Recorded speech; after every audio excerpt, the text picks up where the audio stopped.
guys, welcome back to my channel. இன்னைக்கு நாம cauliflower pakoda எப்படி செய்யறதுன்னு தான் பார்க்க போறோம்.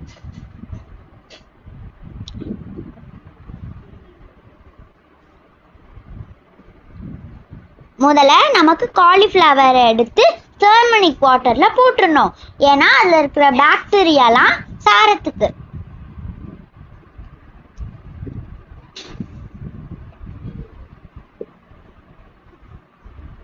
நெக்ஸ்ட் காலிஃப்ளவர்லாம் எடுத்து ஒரு தனி பிளேட்ல எடுத்து வச்சிடணும்.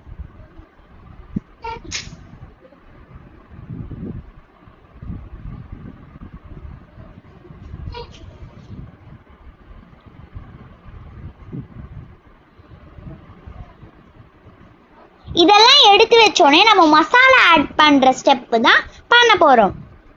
இப்போ நாம இதில் ஆட் பண்ணுறதெல்லாம் அரிசி மாவு, கடலை மாவு, அப்புறம் கார்ன்ஃப்ளவர், அப்புறம் தேவையான அளவு 65 மசாலா, கொஞ்சம் உப்பும் லெமனும் புழிஞ்சிக்கலாம். இப்போ எண்ணெயில் காலிஃப்ளவரை போட்டு எடுத்துக்கலாம்.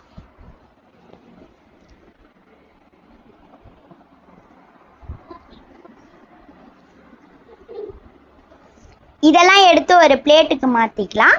இந்த மாதிரி கிறிஸ்பியான காலிஃப்ளவர் பக்கோடா வேணும்னா